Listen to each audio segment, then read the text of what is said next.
Rush hour at Megamart supermarket. Bright lights, crowded aisles. Vivian Cross, young beautiful CEO in a red business dress, was selecting wine when suddenly two men pressed close.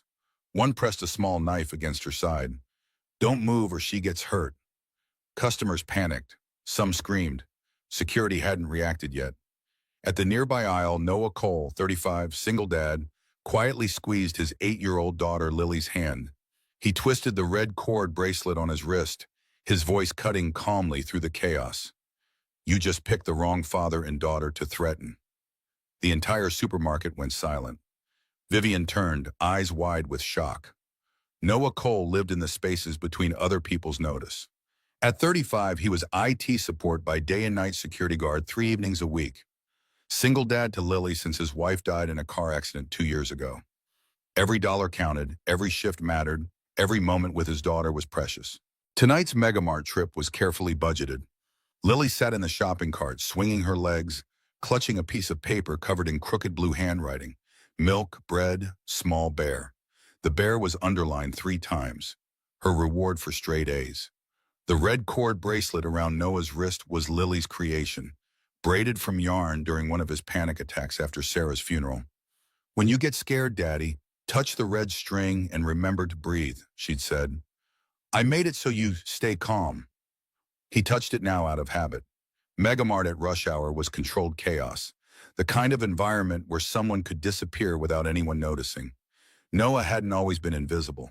Before Sarah's death, he'd been a respected security training specialist for Port Authority, teaching conflict resolution and crisis management to officers and corporate clients. His expertise in reading body language in diffusing volatile situations had earned him recognition in professional circles. The job paid well, but the hours were unpredictable, sometimes requiring overnight travel for training sessions across the state. After Sarah died, everything changed. Lily needed stability, routine, a father who was present rather than just financially providing. So Noah had traded his prestigious position for predictable hours. IT support during school days and night security at a local business park 3 evenings a week when his in-laws could watch Lily. The career change meant a significant pay cut, but it gave him what mattered most: time with his daughter. The panic attacks had started a month after the funeral. They would strike without warning, his heart racing, breath caught in his lungs, the world narrowing to a pinpoint. The first time it happened, Lily had found him hunched over in the hallway, gasping for air. Instead of being frightened, she'd simply taken an hand and placed it over her heart. "Feel my breathing, Daddy," she'd whispered. "Slow, like mine." The next day, she presented him with the red bracelet, her small fingers carefully braiding the yarn while explaining that red was the color of courage and love.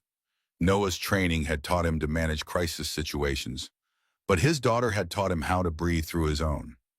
That's when he saw her, Vivian Cross, red business dress, designer heels, moving through the wine section with practiced arrogance, CEO of Cross Tech Industries, where Noah had done contract IT work 6 months ago. She treated him like furniture then, complained to her assistant about the slow internet guy within his earshot. When Noah's equipment cart accidentally brushed her desk, she'd snapped, "Be careful.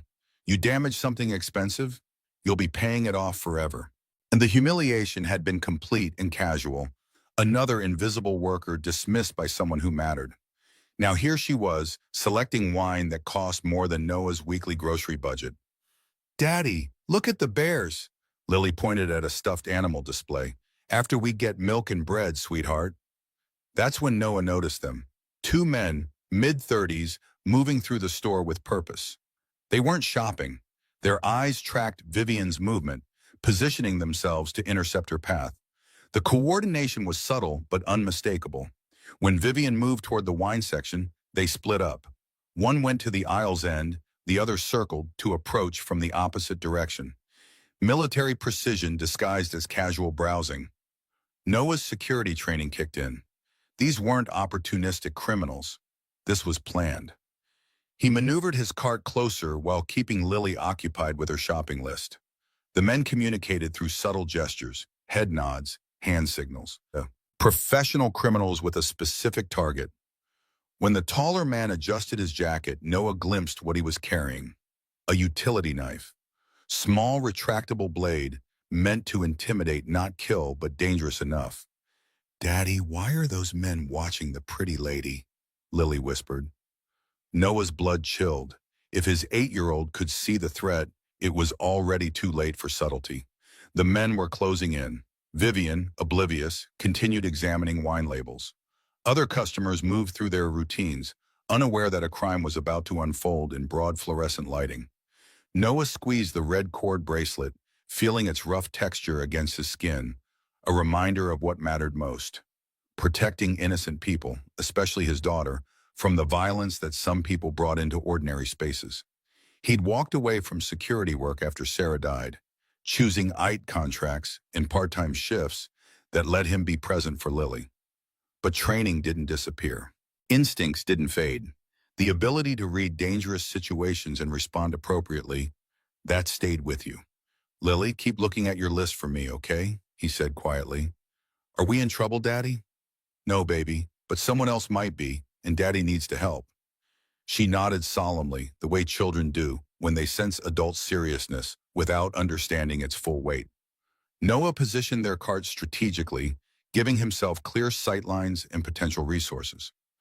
Some trips to the supermarket were about groceries.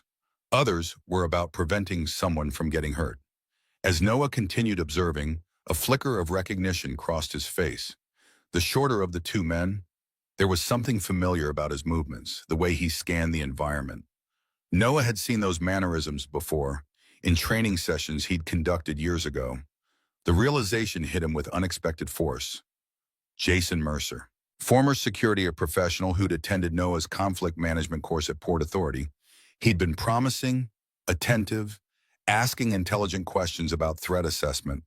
What was he doing here, clearly coordinating a planned attack? The last Noah had heard, Mercer had lost his job due to budget cuts. He had a wife and young son, had shown Noah photos during a lunch break, proudly describing his boy's Little League achievements. How had he gone from dedicated security professional to this? The recognition added a layer of complexity to Noah's mental calculations. He now knew the capabilities of at least one attacker. Mercer had been skilled at physical intervention techniques, but his real strength had been in situation control and crowd psychology, dangerous in a public setting. Noah's pulse quickened, but his outward demeanor remained calm. He drew a deep breath, fingers brushing against Lily's red bracelet. The knowledge of Mercer's identity made intervention more complex. This wasn't just about stopping unknown assailants. This was about confronting someone who had fallen from the same professional world Noah had once inhabited. "There, but for the grace of God," a voice whispered in his mind. In the brief moment Noah spent processing this realization, the attackers had moved into position. Mercer stationed himself at the end of the wine aisle, casually examining a bottle while maintaining clear sightlines to his partner. The taller man approached from the opposite direction, timing his steps to intercept Vivian as she reached for an expensive champagne bottle. Noah glanced at Lily, ensuring she was distracted by her shopping list, then made a quick decision. He couldn't leave, couldn't just call security and hope they responded in time. Not when he recognized the precision in the attackers' movements, the practiced coordination that suggested they'd done this before. Not when his 88-year-old daughter might witness violence if things escalated. And not when he recognized one of the attackers as a man who had once sat in his classroom, learning the very techniques he was now employing for criminal purposes. Noah had spent 2 years retreating from the world after Sarah's death, focusing his entire existence on providing stability for Lily. He'd stepped back from confrontation, from risk, from the unpredictability that had once been part of his professional life. But some skills couldn't be unlearned. Some instincts couldn't be suppressed, especially when innocent people were in danger. "Lily," he said softly, "I need you to do something very important for me, okay?" She looked up, blue eyes serious. "Like a mission?" Despite the tension coiling in his chest, Noah smiled. "Exactly like a mission. I need you to stay right here with the cart and count all the red things you can see around you. Don't move until I come back." "But what about our groceries?" "This is more important than groceries right now. Can you be my brave girl and do this for me?" Lily nodded solemnly. "I can count really high." "I know you can, sweetheart." Noah positioned the cart near a display of paper products, partially shielded from the wine aisle. Stay right here and remember our rule about strangers. Don't talk to them, and if anyone tries to make me go somewhere, scream really loud. That's my smart girl. Noah straightened, took a deep breath, and moved toward the wine section. Years of training had taught him to read environments for resources and threats. The supermarket offered both in abundance: glass bottles that could shatter, slick floors that could cause falls, narrow aisles that limited movement but also created choke points, civilian bystanders who could become collateral damage. He approached from an angle that allowed him to maintain visual contact with both Lily and the developing situation. The timing would be critical. Too early, and he might escalate a situation that could still be diffused. Too late, and Vivian Cross might be injured or worse. As Noah moved closer, his mind was calculating distances, angles, potential reactions. What was Mercer's objective here? Simple robbery seemed unlikely given the coordination and target selection. Kidnapping? Possible. Corporate espionage? Most likely given Vivian's position and the professional nature of the operation. The attack came with practiced precision. Vivian had just selected an expensive bottle of champagne when the two men closed in from opposite ends of the wine aisle. The taller one moved first, pressing against her left side while his partner, Mercer, blocked her escape route. "Don't make a sound," the tall man whispered, something sharp pressing against her ribs through the red fabric. "Walk with us toward the back exit, nice and quiet." The champagne bottle slipped from Vivian's fingers, shattering against the floor with a sound that cut through the ambient supermarket noise like a gunshot. Customers nearby turned to look, saw the broken glass and the knife now visible against Vivian's dress, and began to scatter, but not to help, to avoid getting involved. "Please," Vivian's voice cracked with panic as she scanned the faces around her. "Someone help me." The response was immediate and heartbreaking. People looked away, grabbed their children closer, pretended they hadn't seen anything. One woman with a full cart actually laughed. "Looks like the rich lady's having problems. Maybe if she wasn't so high and mighty all the time, someone might actually care." Another customer nodded. "I recognize her from the news. Crosstech CEO, always talking about cutting costs and laying people off." The humiliation stung almost as much as the fear. Vivian had spent years cultivating an image of power and control. Now she was reduced to begging strangers for help while they debated whether she deserved it. Meanwhile, Noah was calculating. The supermarket's layout favored the attackers. The wine section connected to a service corridor that led to the loading docks, perfect for extraction. The narrow aisles limited response options. Security cameras had blind spots near the service areas. But the criminals had made tactical errors too. Their utility knives were intimidation tools, not weapons. The retractable blades would fold under pressure in a real struggle. They were focused entirely on controlling Vivian, with no awareness of their surroundings or potential threats. Most critically, they were operating during peak family shopping hours, with children everywhere. Professional criminals should have avoided the collateral complications. Noah quietly repositioned himself while keeping visual contact with Lily, who was diligently counting red objects from her stationary position by the paper towels. "Can we get my bear now, Daddy?" she called out, still clutching her shopping list. "In just a minute, sweetheart. Keep counting for me." The attackers were moving Vivian toward the service corridor, using the crowd's reluctance to intervene as cover. Store security was nowhere visible, probably dealing with some minor crisis in electronics or dealing with a shoplifter, leaving this section unmonitored. That's when disaster struck in the most innocent way possible. Lily's small brown teddy bear, the small bear from her shopping list that she'd been clutching, tumbled out of her hand and rolled directly into the path of the lead attacker. He looked down, annoyed, and kicked it aside with unnecessary force. "Keep your kid's junk out of the way," he snarled at Noah. The comment was casual cruelty, the kind of dismissive rudeness that powerful people showed toward those they considered beneath notice, but it was also a critical mistake. Lily's face crumpled, not just because her toy had been mistreated, but because a bad man had been mean to her daddy. She'd seen enough adults dismiss Noah to recognize the pattern, and it always made her shamed and angry. "That man was mean to you, Daddy," she whispered, loud enough for nearby customers to hear. The observation carried unexpected weight. Several shoppers who'd been avoiding this situation suddenly focused on Noah and Lily, a single father with his young daughter, now being threatened by the same criminals terrorizing the CEO. The dynamic shifted. This wasn't just about Vivian Cross anymore. It was about whether decent people would stand by while criminals hurt a family. But Noah was already moving beyond emotion into tactical assessment.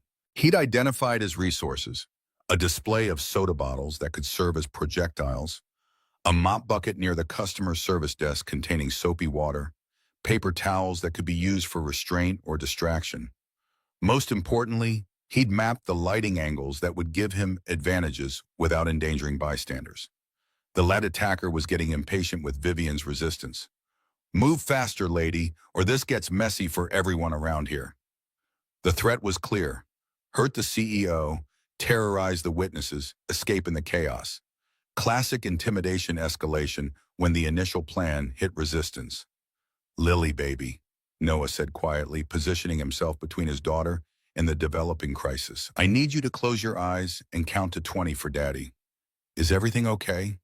"Everything's going to be okay, but I need you to stay right here and not look until I tell you." He touched the red cord bracelet one final time, feeling the rough texture of his daughter's handiwork.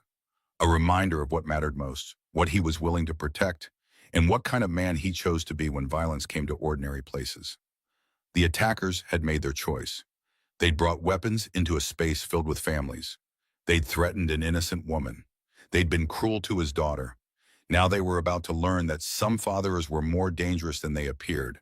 "You just picked the wrong father and daughter to threaten," Noah said, his voice cutting clearly through the noise and panic. Every conversation in the supermarket stopped. Every shopper turned to stare. Security cameras recorded everything.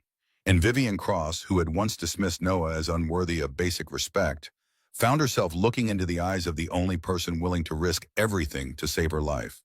Everything happened in the space between heartbeats. The lead attacker turned toward Noah, irritation flashing across his face. "Back off, Dad. This doesn't concern you." "Actually, it does." Noah's voice remained perfectly calm as he moved his shopping cart into position. "When you threaten people in front of my daughter, it becomes my concern." The second attacker, Mercer, tightened his grip on Vivian. "Walk away, or your kid sees something she shouldn't."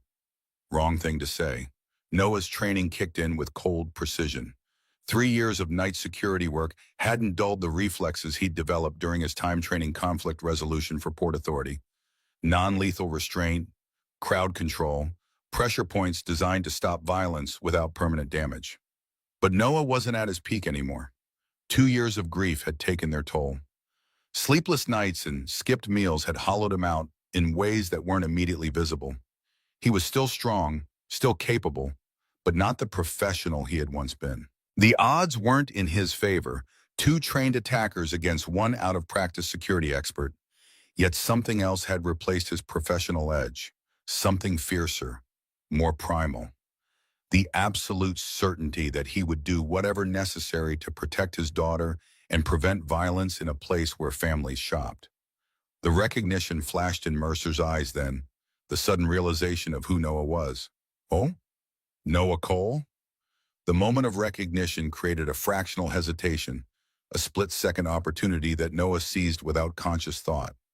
The first move was simple but effective. Noah grabbed a bottle of soda from the nearby display and shook it hard while unscrewing the cap. The pressurized liquid erupted like a geyser, hitting the first attacker directly in the face. Carbonated soda and artificial coloring created instant disorientation. Stinging eyes, blocked vision, the shock of unexpected assault. While the man clawed at his eyes, Noah moved to the primary threat. The utility knife pressed against Vivian's side was exactly what Noah had expected: a retractable blade designed for intimidation. When Mercer reflexively pulled back to avoid the soda spray, Noah struck the knife hand with the edge of his shopping cart. The impact wasn't hard enough to break bones, but it hit the exact nerve cluster that controlled grip strength. The utility knife clattered to the floor, its cheap blade retracting into the handle on impact. "Get down," Noah commanded Vivian, his voice carrying the authority of someone trained to manage crisis situations. She dropped immediately, years of corporate survival instincts recognizing real leadership when she heard it. Now Noah had clear access to both attackers. The first man was still blinded by soda, stumbling toward the paper towel display.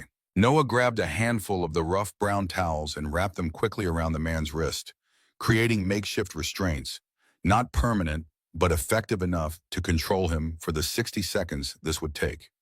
Mercer, now disarmed but still dangerous, lunged forward with his fist.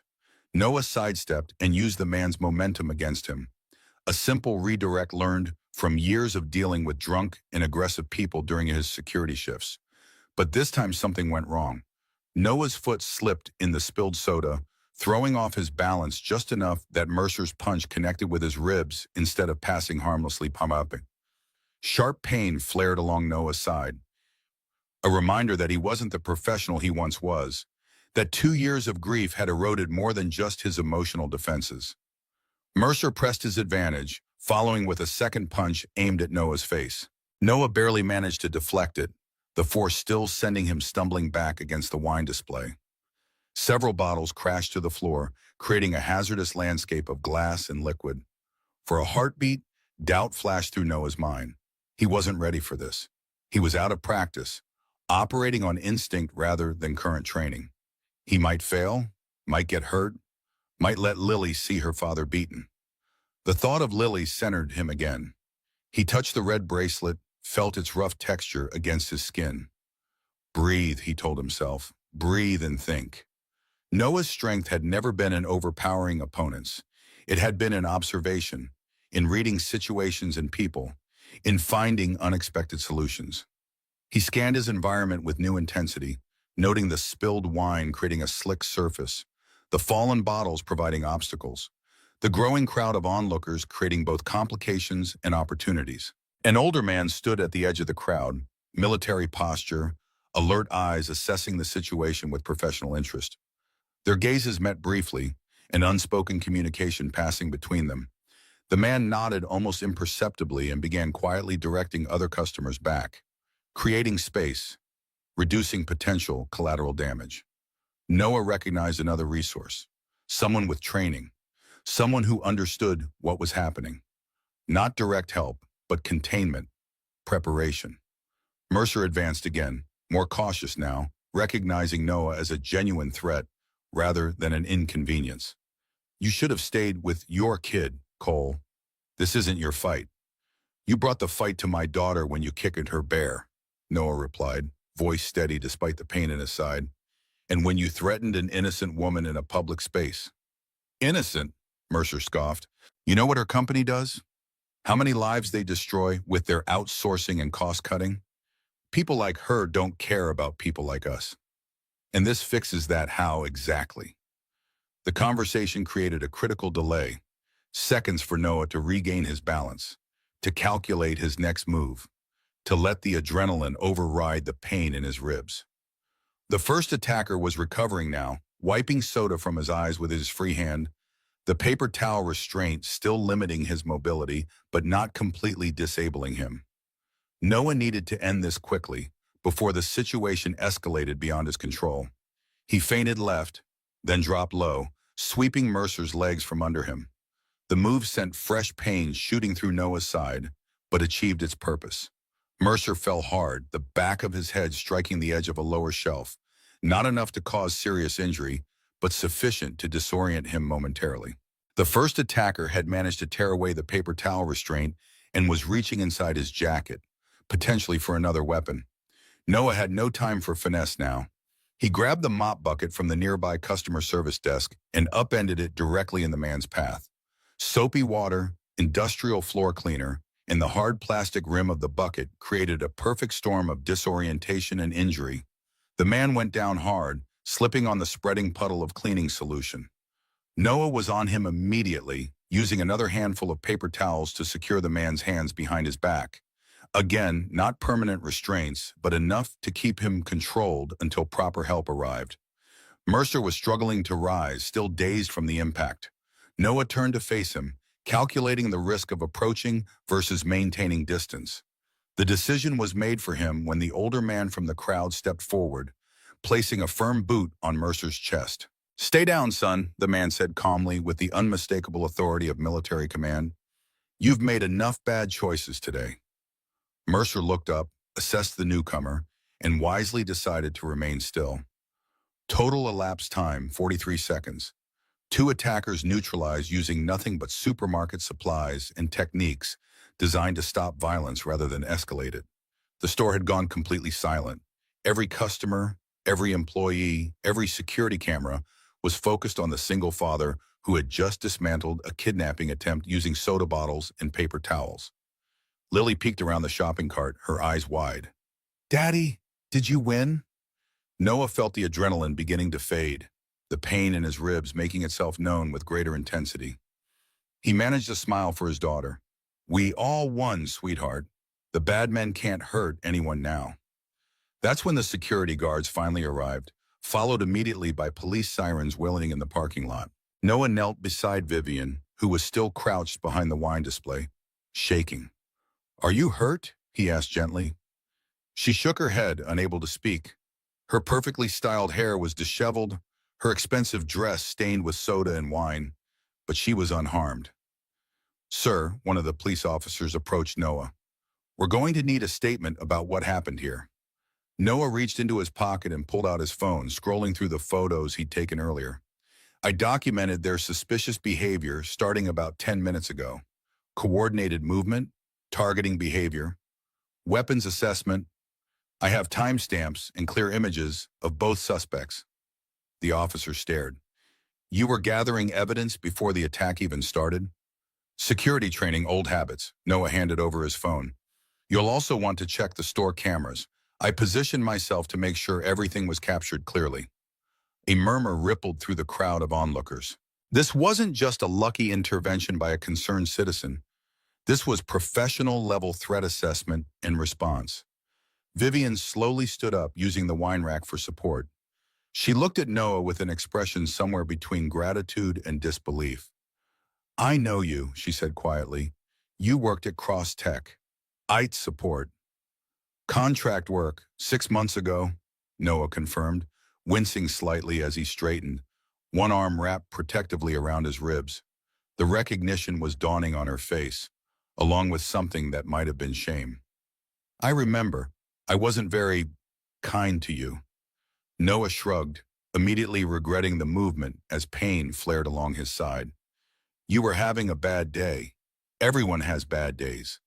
But the crowd around them was recording everything, and several people had clearly recognized both Noah and Vivian. The story was already being uploaded to social media.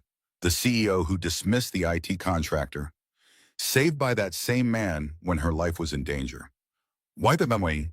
Vivian asked, after the police had taken preliminary statements and paramedics were checking both Noah and the subdued attackers. "After how I treated you, why would you help me?" Noah looked over at Lily, who was carefully coloring on her shopping list and again, adding decorative stars around the words "Small Bear" with her blue crayon. "Because that's what you do when someone needs help. And because I want my daughter to grow up in a world where people protect each other, even when it's inconvenient or dangerous." The police finished securing the two attackers, both of whom were conscious but thoroughly subdued. The older man who had helped Noah approached, introducing himself as Frank Donovan, retired Marine Corps. "Good work, son," he said, shaking Noah's hand.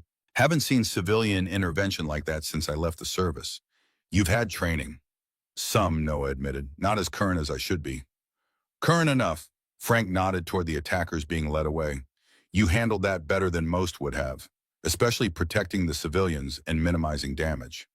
The investigation would later reveal that Mercer and his partner were hired professionals, paid to kidnap Vivian as part of a corporate espionage scheme involving Cross Tech's latest technology patents. But all of that would come later. Right now, in this moment, a supermarket full of witnesses had just watched an invisible single father become a hero, using nothing but everyday items and the quiet courage that came from loving someone more than you feared getting hurt. "Daddy," Lily said, holding up her shopping list, "I added something." Below Small Bear, in careful blue letters, she'd written, "Daddy is brave." Noah's eyes filled with tears as he read it. Some lessons about courage came from textbooks. Others came from watching your father stand up for strangers in the soda aisle of a supermarket. The paramedic finishing her examination of Noah's ribs noticed the exchange. Your daughter's right, she said quietly.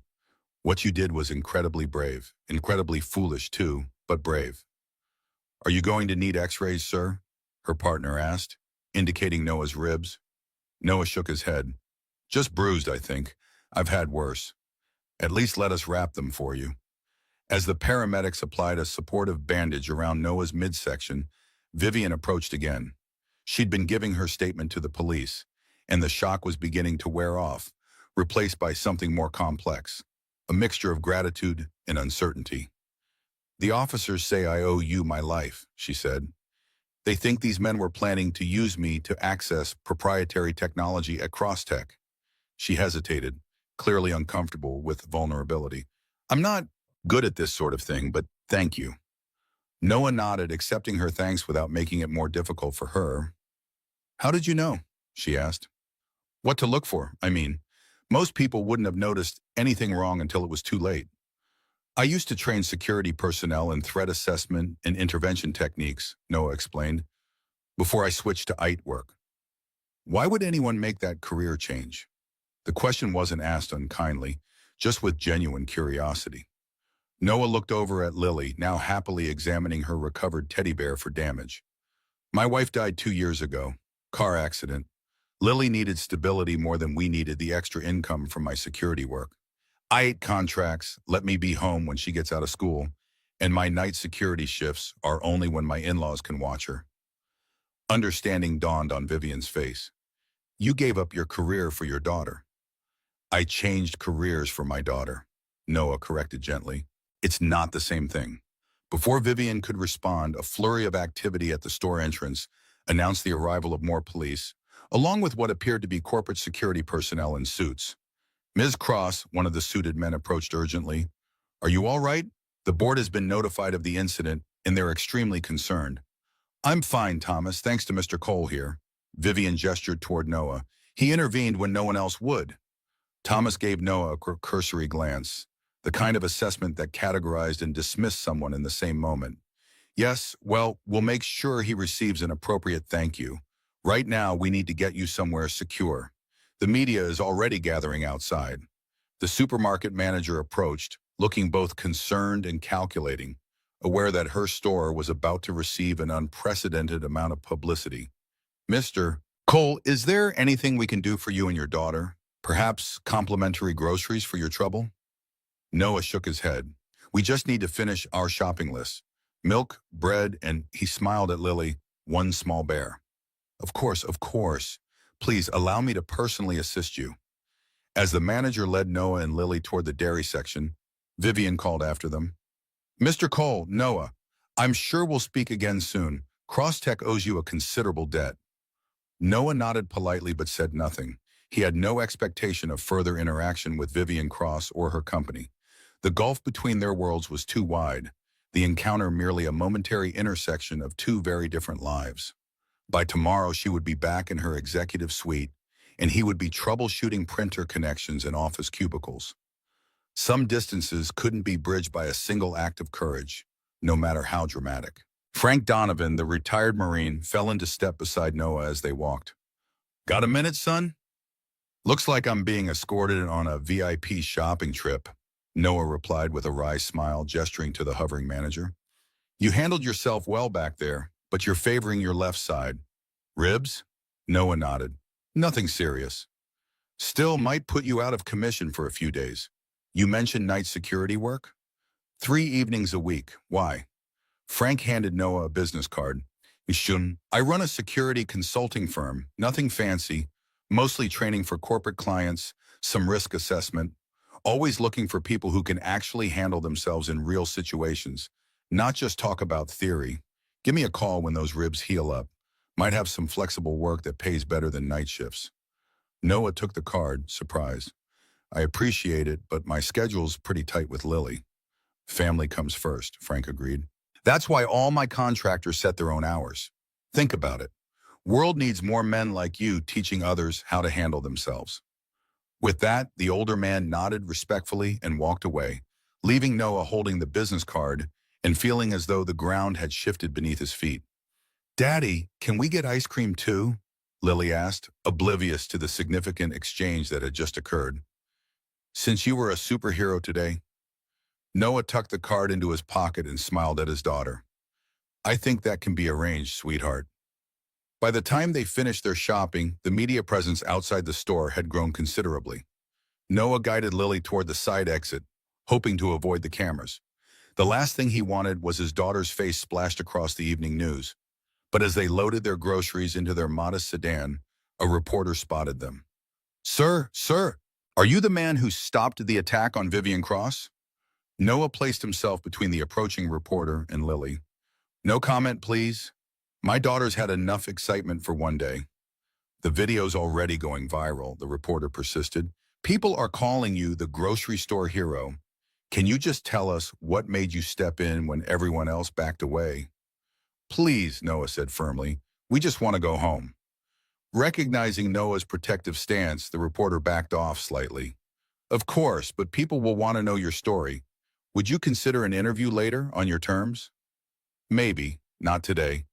As Noah drove home, Lily fell asleep in her car seat, clutching her new teddy bear. The events of the day had exhausted her, the excitement giving way to the deep, unburdened sleep that only children seem capable of achieving.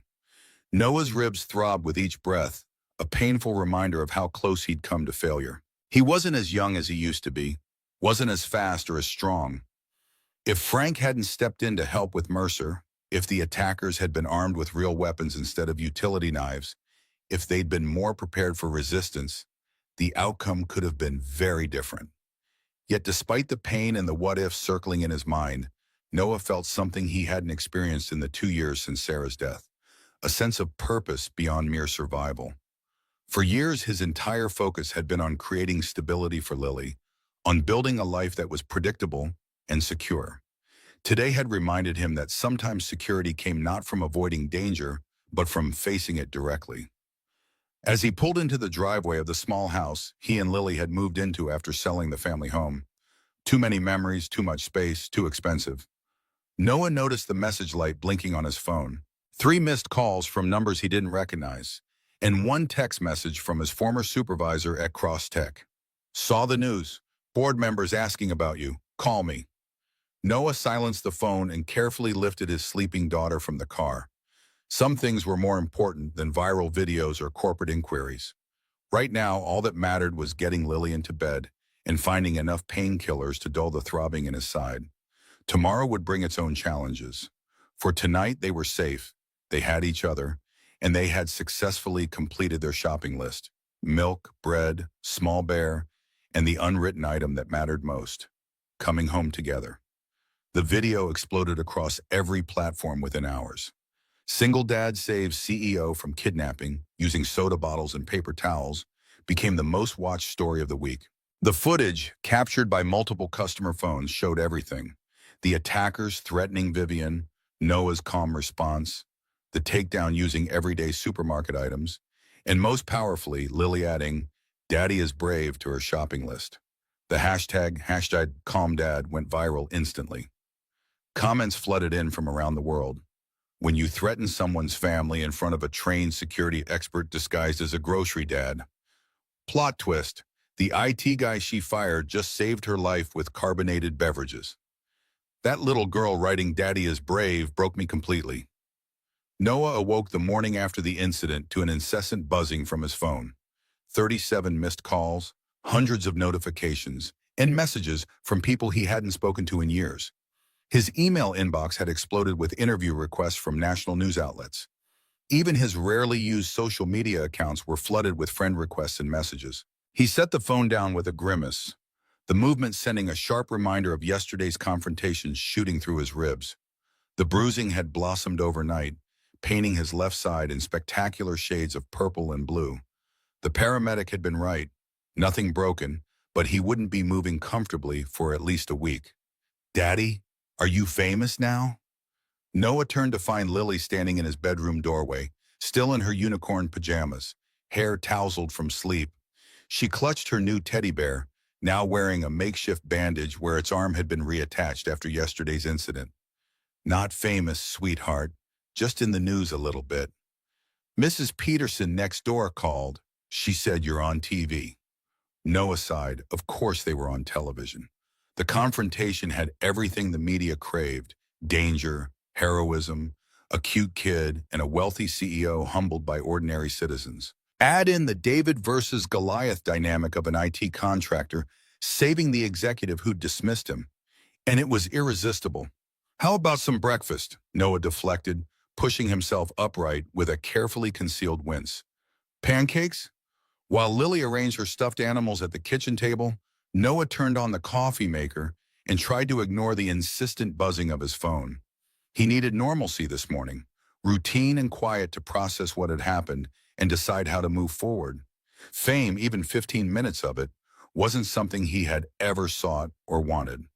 The pancake batter was just beginning to bubble when a firm knock sounded at the front door. Noah tensed, immediately alert. Nobody knocked on their door at 7:30 a.m. on a Saturday. "Stay here, Lily," he said, turning down the burner. "Keep an eye on the pancakes for me."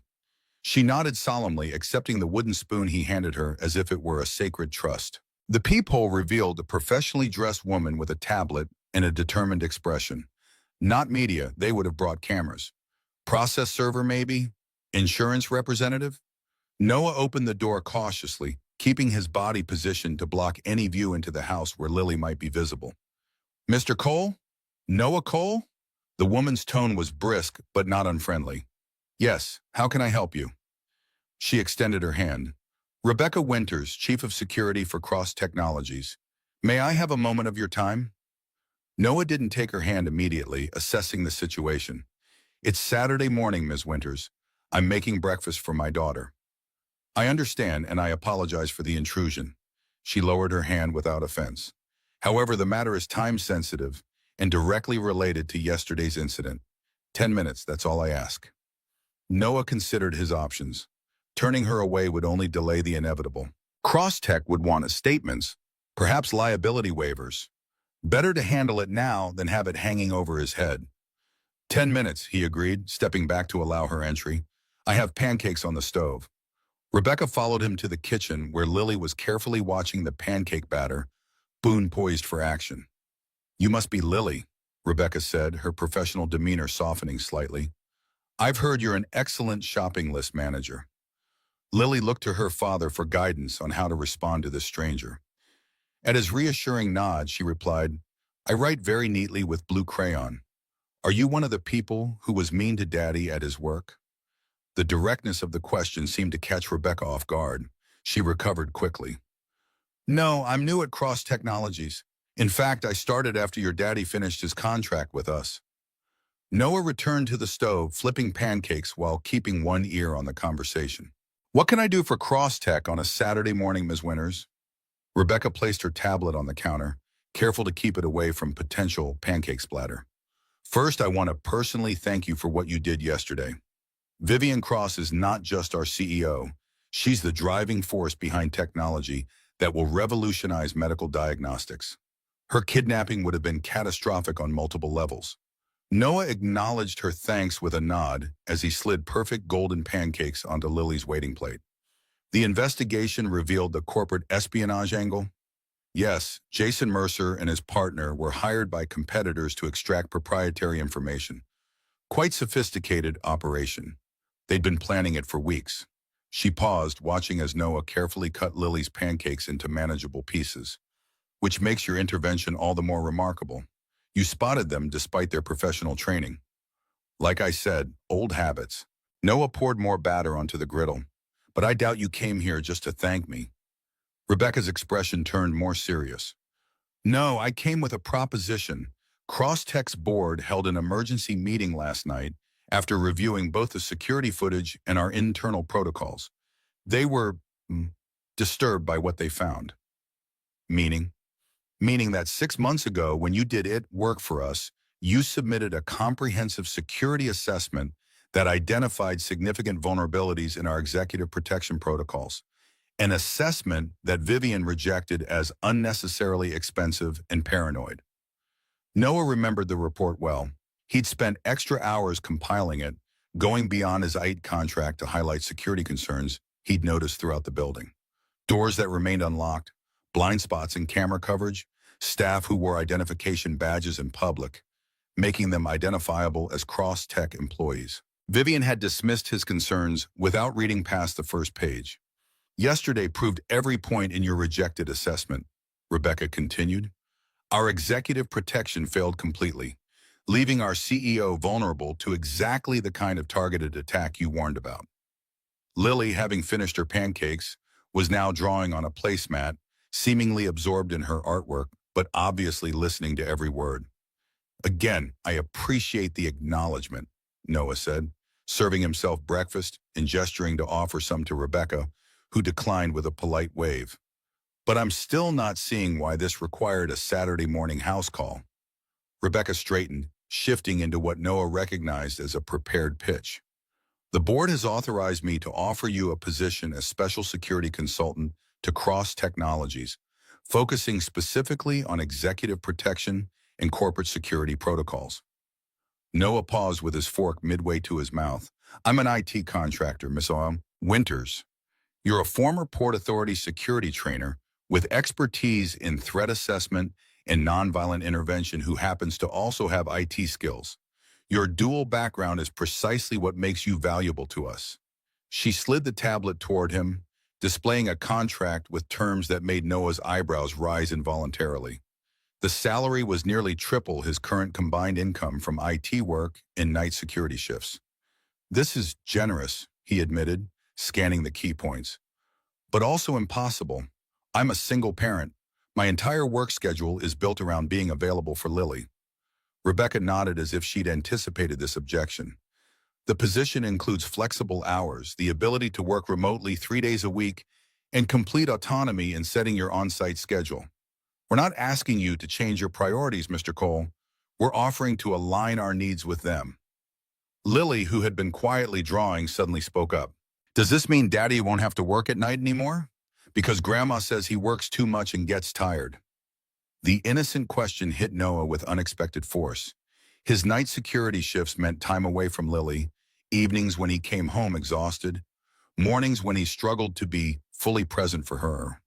He'd accepted it as necessary sacrifice, the cost of providing stability after Sarah's death. That would be entirely up to your father, Rebecca told Lily. But yes, this job would mean no more night shifts. She turned back to Noah. The board also authorized me to inform you that Cross-Tech will be covering all educational expenses for Lily through college, regardless of whether you accept the position. It's a separate matter, not contingent on your decision. Noah set down his fork, momentarily speechless. Lily's education fund had been depleted after Sarah's medical expenses and funeral costs. Rebuilding it had been a constant, nagging worry in the back of his mind. Why, he finally asked, why go to these lengths?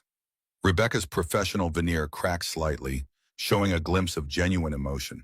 Because everyone saw that video, Mr. Cole. Everyone saw a man who had been treated poorly by our company put himself at risk to save our CEO. The contrast between your actions and how Cross-Tech handled your previous contributions. It's not a narrative any corporation wants associated with their brand. Ah, there it was. The real motivation. Damage control. The viral video wasn't just showing Noah's heroism, it was highlighting Cross-Tech's callous treatment of the very person who had tried to prevent the situation. So this is about public relations, Noah said, his tone neutral, but his disappointment evident. Partially, Rebecca admitted. I won't insult your intelligence by pretending otherwise. But it's also about recognizing talent and correcting a mistake. Your security assessment was right. Your intervention yesterday was extraordinary. Cross-Tech needs people like you, regardless of what the internet thinks. She stood, gathering her tablet. You don't need to decide now. The offer remains open for 2 weeks. She placed a business card on the table. Call me when you're ready to discuss it further. After Rebecca left, Noah sat at the kitchen table, staring at the business card while Lily finished her drawing. The offer was tempting, and more than tempting. It would solve so many practical problems, provide security for Lily's future, eliminate the exhausting night shifts. Yet something about it felt wrong, as if accepting would somehow validate the system that had dismissed him in the first place. Daddy, look! Lily pushed her drawing across the table. It's us at the store, but the bad men are gone and the pretty lady is smiling. The childish drawing showed three stick figures, a tall one labeled Daddy, a small one with pigtails labeled Me, and a figure in a red triangle dress labeled CEO Lady. All were holding hands with enormous smiles. "That's beautiful, sweetheart," Noah said, his throat suddenly tight. "Why is everyone holding hands?" Lily looked at him as if the answer should be obvious. "Because you helped her, so now she's our friend." That's how it works. The simple, optimistic logic of childhood, where saving someone automatically made them your friend, where past slights could be forgotten in an instant. Noah wished the adult world operated with such straightforward rules of engagement. His phone buzzed again, this time with a text from his mother-in-law. "Turn on channel 7 now." Noah reached for the remote with a sense of dread, switching on the small television in the kitchen. The screen filled with an aerial view of their house, a news helicopter circling overhead like a vulture. "Breaking news this morning as we continue coverage of the dramatic rescue at Megamart yesterday," the announcer's voice declared.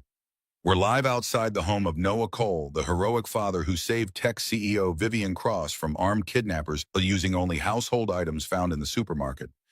"Daddy, our house is on TV," Lily exclaimed, both excited and confused. The camera cut to a reporter standing at the end of their driveway, where a small crowd of journalists and curious onlookers had already gathered. "Sources tell us that Cole, a former security specialist who now works in IT support, had previously warned Cross Technologies about security vulnerabilities that left their CEO exposed to exactly this kind of attack. His warnings were reportedly ignored by the company that later hired him as a contractor." Noah switched off the television, his mind racing. This was escalating beyond anything he'd expected.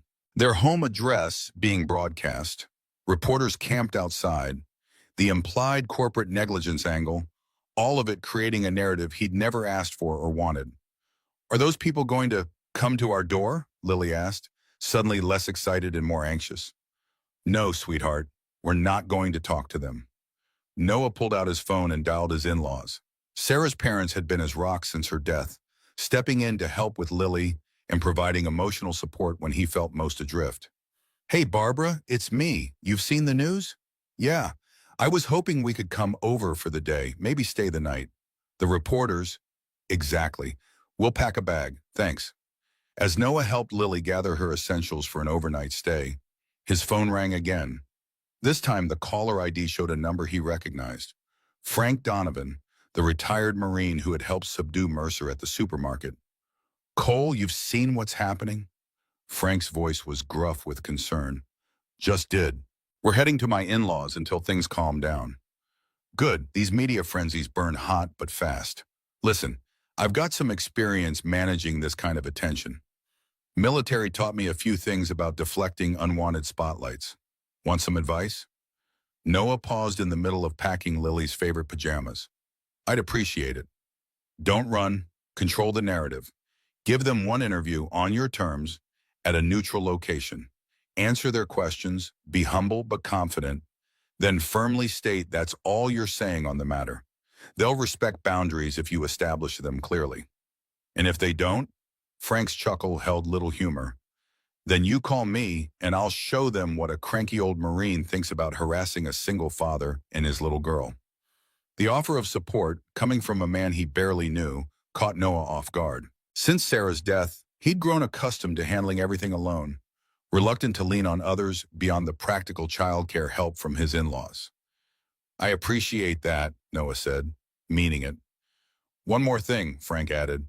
"Whatever Crosstech offered you, and I'm sure they've approached you already, don't take the first offer. You've got leverage right now. Use it." After ending the call, Noah finished packing and led Lily out the back door. They cut through the neighbor's yard with permission, avoiding the growing media presence at their front door, and made their way to where Noah had parked his car 2 blocks away as a precaution. "Is this like being a spy, Daddy?" Lily whispered dramatically as they moved through Mrs. Peterson's garden. "Something like that, sweetheart. We're just avoiding the cameras for a while." At his in-laws' house across town, Noah finally had a moment to process the morning's events. Barbara and Gerald welcomed them with open arms, immediately whisking Lily off to see the new bird feeder Gerald had built, giving Noah space to think. The kitchen table at the modest rancher had been the site of many family discussions over the years. Now Noah sat alone, Frank's business card in one hand, Rebecca Winters in the other, weighing options he'd never imagined having 24 hours ago. His phone buzzed with another text message, this one from a number he didn't recognize. Mr. Cole, this is Vivian Cross. I need to speak with you personally, not through corporate representatives. Please call me at this number when you can. The message was surprising in both its directness and the fact that the CEO herself was reaching out rather than delegating the communication. Noah hesitated, then saved the number without responding. He needed time to think, to consider his options carefully rather than reacting to the cascade of attention.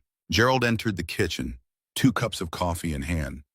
Sarah's father had aged significantly since her death, grief etching deep lines around his eyes, but his practical, steady nature remained unchanged. Thought you might need this, he said, sliding one mug across the table. Lily's showing Barbara her bear and explaining how you rescued it from very bad men at the store. Quite the storyteller, our girl. Noah accepted the coffee gratefully. It's getting complicated, Gerald. Life has a way of doing that. The older man settled into the chair opposite. Barbara's already fielded 6 calls from reporters who somehow got our number. You're big news, son. Not by choice. Rarely is. Gerald studied him thoughtfully. You know, when Sarah died, you withdrew from everything except Lily and work. Understandable. Grief takes different paths for different people. But I always wondered if you were using your responsibilities as a shield against rejoining the world.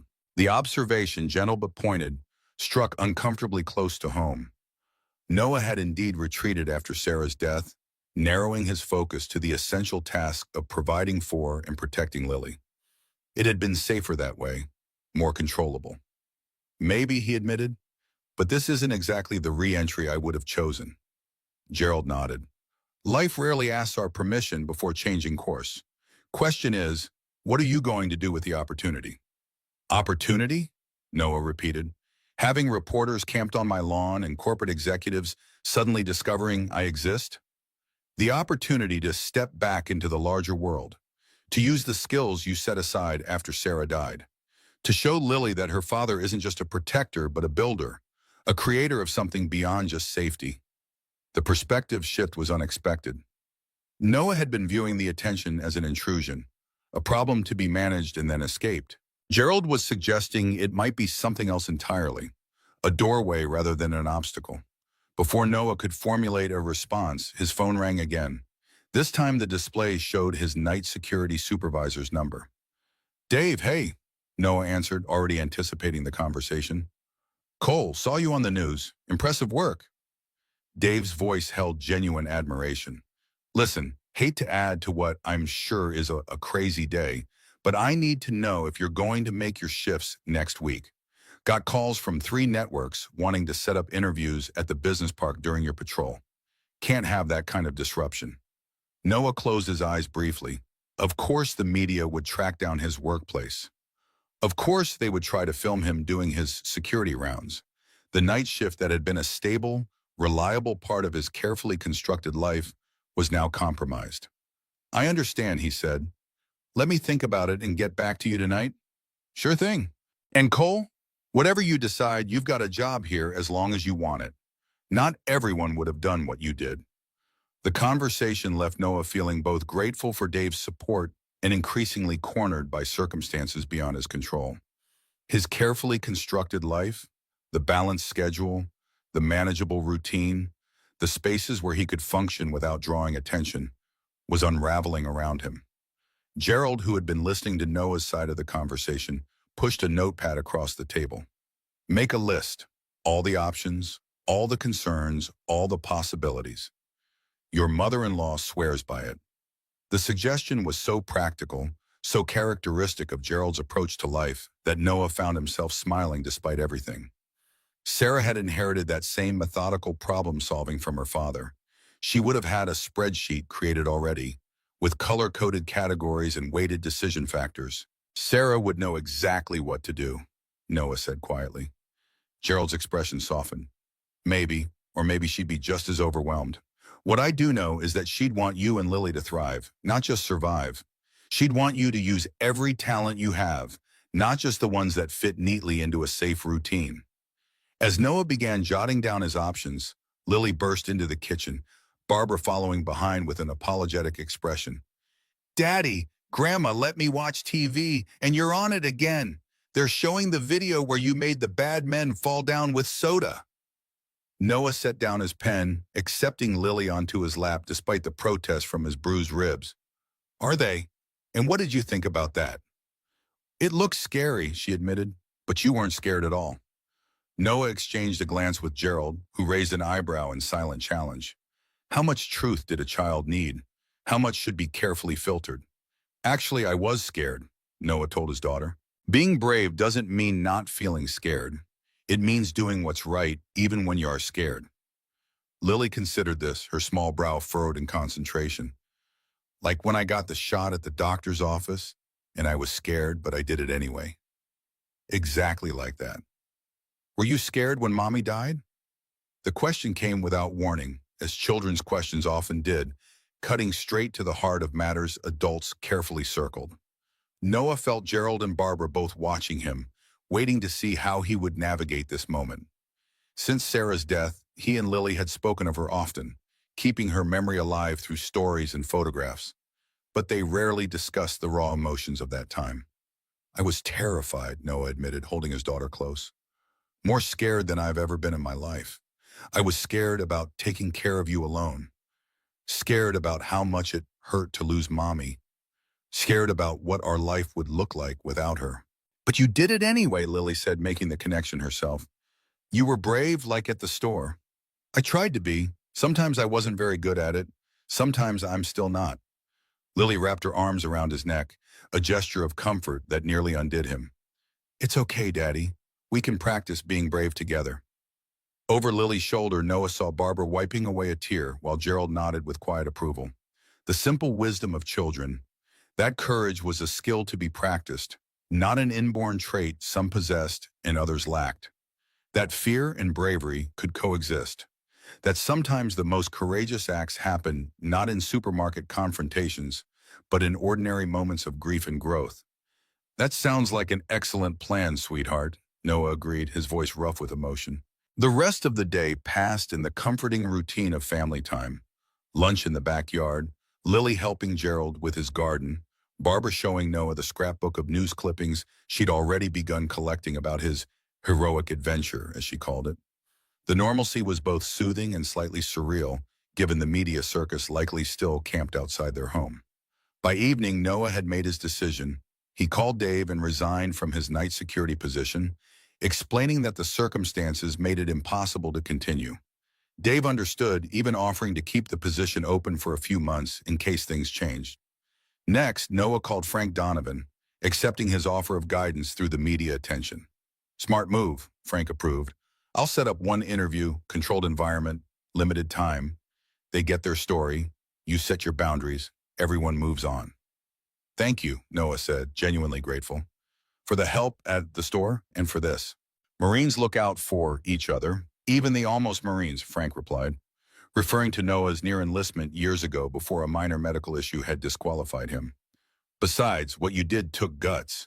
World needs more of that, not less. After putting Lily to bed in his old room at the in-laws, Noah finally steeled himself to return Vivian Cross's call. It was nearly 9 o'clock, possibly too late for a business call, but his intuition suggested this wasn't strictly business. She answered on the second ring, her voice crisp and alert. Mr. Cole, thank you for calling back.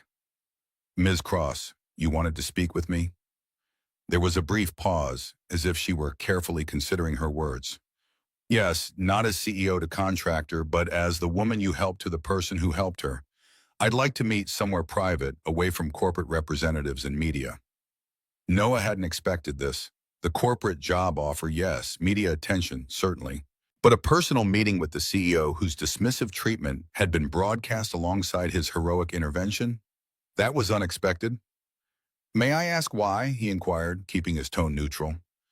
Another pause. Because what happened yesterday wasn't just a security incident to me. It was deeply personal.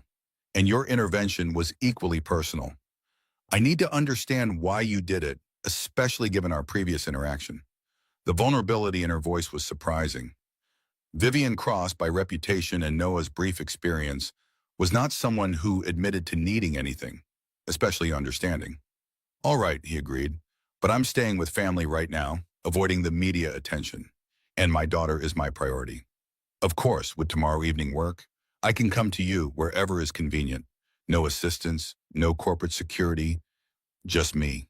They arranged to meet at a small coffee shop near his in-laws' house, a place unlikely to attract attention from either the media or corporate observers. After ending the call, Noah sat on the back porch watching the stars and trying to make sense of how completely his life had changed in just 36 hours. The next morning brought a fresh wave of media coverage. The story had evolved overnight, with new angles emerging as journalists dug deeper into both Noah's background and Cross Technologies' security practices.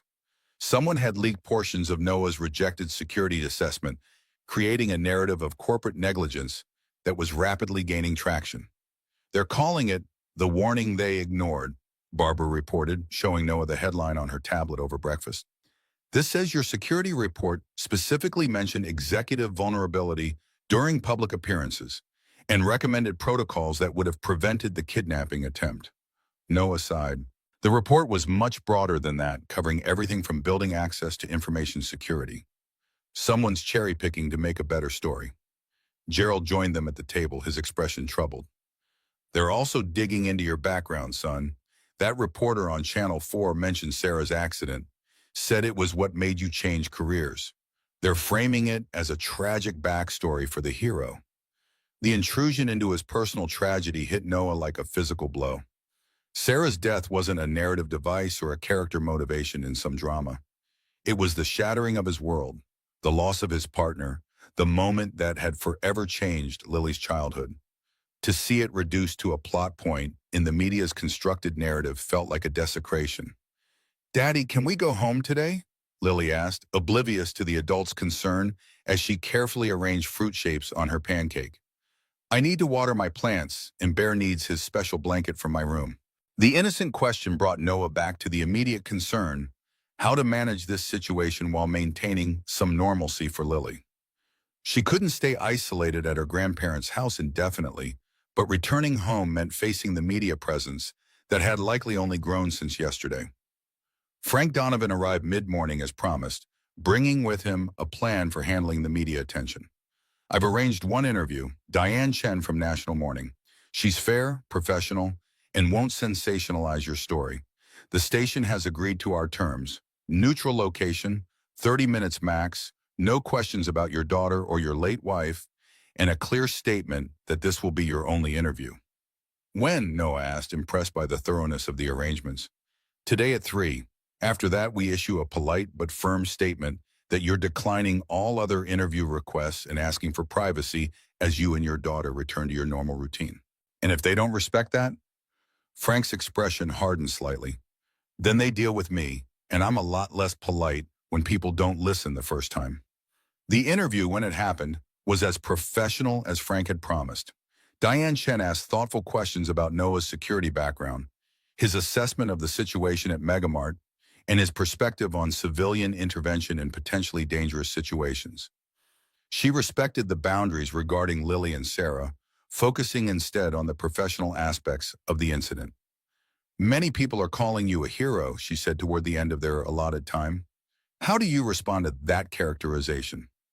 Noah considered the question carefully. "I think hero gets overused these days. I was someone with specific training who recognized a dangerous situation and had the skills to intervene safely. I'd hope anyone with similar capabilities would make the same choice." "But many wouldn't," Diane pressed gently. "Most people, even those with training, hesitate in crisis situations. What made you different?" The question cut closer to personal territory, but Noah sensed it was important to answer honestly. "My daughter was watching. Children learn by example more than instruction. I want Lily to grow up believing that when you have the capacity to help others, you have the responsibility to do so." As Frank had predicted, the single interview strategy worked remarkably well. Having obtained their official statement from the grocery store hero, most media outlets moved on to analyzing the corporate angle, Cross Technologies' security failures, the rejected assessment, The questions about executive arrogance creating unnecessary vulnerability. By evening, Noah and Lily were able to return home, finding only two persistent reporters still camped at the end of their driveway. Frank had arranged for a security service to monitor their property for the next few days, ensuring no trespassing or harassment occurred. "Thank you," Noah told Frank as they stood in the kitchen of his small house, finally returned to normal after the whirlwind of attention. "For everything." Frank waved away the gratitude. "Marines help Marines, even the almost ones. Besides, you remind me of my son. Same quiet strength, same core principles." A shadow crossed the older man's face. "Lost him in Afghanistan 8 years ago. He'd have handled that supermarket situation exactly as you did." The revelation explained much about Frank's investment in helping him. Noah extended his hand. "I'm honored by the comparison." Frank shook it firmly. "My offer of consulting work still stands when you're ready. No pressure, just an option." He headed for the door, then paused. "Word of advice about your meeting with Cross tonight. Listen more than you talk. People like her aren't used to being vulnerable. If she's reaching out personally, there's more happening than just corporate damage control." After Frank left and Lily was happily reunited with her plants and Bear's special blanket, Noah prepared for his meeting with Vivian. He chose casual but presentable clothing, jeans and a button-down shirt, deliberately avoiding anything that might suggest either deference or challenge. The coffee shop was quiet when he arrived, with only a few patrons scattered among the mismatched furniture. He selected a table in the back corner, positioned to see the entrance, while offering privacy from casual observation. Vivian Cross arrived exactly on time, dressed in a manner that surprised Noah. Gone were the power suits and intimidating heels. Instead, she wore simple dark jeans, a gray sweater, and minimal makeup. Her hair, usually styled in a sleek corporate bob, was pulled back in a casual ponytail. Without her CEO armor, she looked younger, more approachable, and noticeably uncomfortable. She spotted him immediately, making her way through the tables with purpose, but without her usual commanding presence. As she sat across from him, Noah noticed the faint shadows under her eyes, expertly concealed but visible up close, evidence of sleepless nights. "Thank you for meeting me," she began, hands wrapped around the coffee cup he'd ordered for her based on a remembered preference from her Crosstech office. "Especially given everything." Noah nodded, waiting. Frank's advice echoed in his mind. "Listen more than talk. Let her show her hand first." "I've rehearsed this conversation a dozen times since yesterday," Vivian admitted, a hint of self-deprecating humor in her voice. "Corporate training teaches you to prepare for every interaction, to control the narrative. But I keep coming back to the same question. Why did you help me?" The directness of the question deserved equal directness in response. "Because you needed help." "That's it? After how I treated you at Crosstech? After dismissing your security recommendations? The same ones that might have prevented the entire incident?" Noah considered his answer carefully. "Ms. Cross, Vivian, please. I think we're beyond titles at this point. Vivian, what happened at Megamart wasn't about our previous interaction. It wasn't about balancing scales or proving a point. It was about doing what was right in that specific moment." She studied him with an intensity that suggested she was looking for hidden motives, alternative explanations that would fit more neatly into her understanding of human behavior. "Most people act out of self-interest, Mr. Cole. They calculate advantage, even unconsciously." "Noah," he corrected gently, "and I'm not saying I'm some paragon of selfless virtue. But in that moment, the calculation was simple. I had the skills to help, you needed help, and my daughter was watching me make a choice about what kind of man I am." Vivian's expression shifted subtly, a flicker of something like recognition crossing her features. "Your daughter, Lily, right? How is she handling all this attention?" The question seemed genuine, not a corporate platitude or social nicety. "She's resilient. Children often are. But she has questions I'm not always sure how to answer." "Like what?" "Like why the bad men wanted to hurt you, like why people on TV are saying mean things about your company, like whether you're going to be our friend now because I helped you." Noah smiled slightly at the last one, remembering Lily's drawing. Vivian's composure cracked momentarily, genuine surprise showing through. She asked if we'd be friends. In her world, that's how it works. You help someone, they become your friend. Simple. Nothing simple about it from where I sit. Vivian took a sip of her coffee, gathering her thoughts. The board is in damage control mode. The leaked security assessment has created a perception that I prioritize cost-cutting over safety, that my management style created unnecessary vulnerabilities. And did it? Noah asked, not unkindly. She met his gaze directly. Yes, among other things. The admission clearly cost her, running counter to years of corporate training about never admitting fault or weakness. Noah recognized the effort it represented. My security chief says you've been offered a consulting position, Vivian continued. Did Rebecca explain that I personally authorized the terms, including the educational fund for Lily? She mentioned it was separate from the job offer. It is, regardless of whether you work with Crosstech, that fund is established. It's not a bribe or an inducement. It's, she hesitated, seeming to search for the right words. It's acknowledgement. Of what? Of the fact that I was wrong, about your security assessment, about dismissing your concerns, about treating you like you were beneath notice when you were trying to prevent exactly what happened yesterday. The admission hung between them, simple but profound. Noah had expected corporate spin, careful phrasing that acknowledged without accepting responsibility. This straightforward acceptance of error was unexpected. The thing is, Vivian continued after a moment, that wasn't an isolated incident.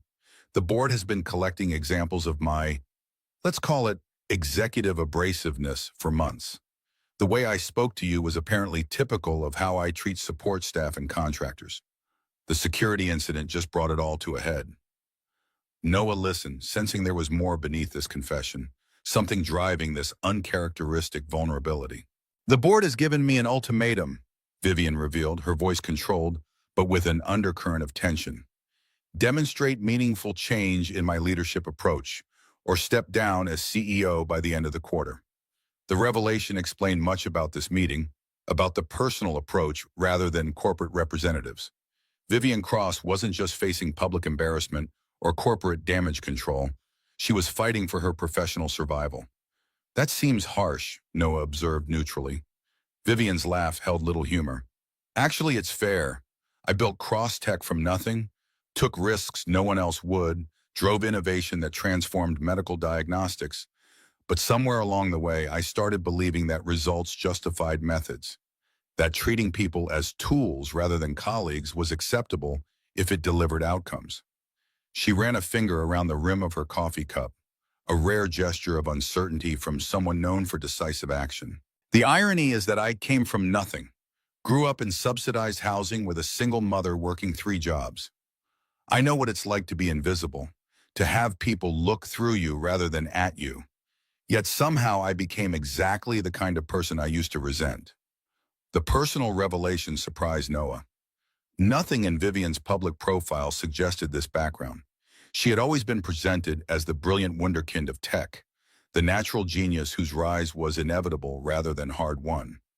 Why are you telling me this? Noah asked finally. Because I need your help again, Vivian admitted, not with physical safety this time, but with something more fundamental. I need someone who will tell me the truth, someone who sees people clearly, someone who understands both corporate security and human dignity. And you think that's me? Based on one incident and a rejected security assessment? Based on the fact that you helped someone who had treated you poorly without expectation of reward or recognition? Based on how you speak about your daughter and what you want her to learn from you? Based on the way you handled that crisis with minimal force and maximum awareness of everyone's safety? She leaned forward slightly. People reveal their true character in how they respond to pressure. You showed yours at Megamart. I showed mine by ignoring your warnings and treating you like you were disposable. Noah considered her words, remembering Gerald's suggestion that this situation might be an opportunity rather than just a disruption. What exactly are you asking me to do? Take the security consultant position, but with expanded scope. Yes, review and implement proper executive protection protocols, but also help me understand where my blind spots are, where my leadership style creates vulnerabilities rather than strengths. Be the person who tells me the truth when everyone else is too intimidated to speak up. It was a remarkable request from someone known for brooking no criticism. Either the board's ultimatum had truly shaken her, or Vivian Cross was even more calculating than her reputation suggested, using this moment of apparent vulnerability to manage the fallout from the kidnapping attempt. As if reading his skepticism, Vivian added, "I'm not asking for a friend, Noah. I'm asking for an honest mirror. Crosstech develops technology that saves lives. That mission matters to me. If protecting it means confronting my own flaws as a leader, then that's what I need to do. And I need someone who isn't afraid of me to help." The sincerity in her voice was compelling. Noah had spent his professional life reading people, assessing threats, recognizing deception. Everything in Vivian's manner suggested genuine concern rather than manipulation. "I'll consider it," he said finally, "but I need to be clear about my priorities. Lily comes first, always. My schedule has to accommodate her needs, not just cross-tech's." "Absolutely. The terms Rebecca outlined stand. Flexible hours, remote work options, complete autonomy in setting your on-site schedule. And if it doesn't work out, if we discover that your leadership style and my approach to communication are fundamentally incompatible?" Vivian nodded, accepting the concern as valid. "Then we part ways professionally, with no impact on Lily's educational fund and a generous severance package. I'm not asking for a lifetime commitment, Noah. I'm asking for a chance to prove that I can change, that Crosstech can be better than it was when you experienced it." As their conversation continued, delving into specifics of the position and expectations, Noah found himself reassessing Vivian Cross. The arrogant executive from his previous encounter was still there, in her precise language, her strategic thinking, her clear articulation of goals. But there was something else too, a glimpse of the determined woman who had risen from poverty to create a company that was genuinely changing lives through medical technology. By the time they parted, Noah had not given her a final answer, but had agreed to visit Crosstech the following week to discuss the position in more detail. As they stood to leave, Vivian hesitated, then extended her hand. "Thank you, Noah, for the conversation, for considering the position, and for what you did at Megamart. I haven't said it properly yet. You saved my life. I won't forget that." Noah shook her hand, noting the firm grip and direct eye contact, the handshake of someone accustomed to operating in male-dominated environments where any sign of weakness was exploited.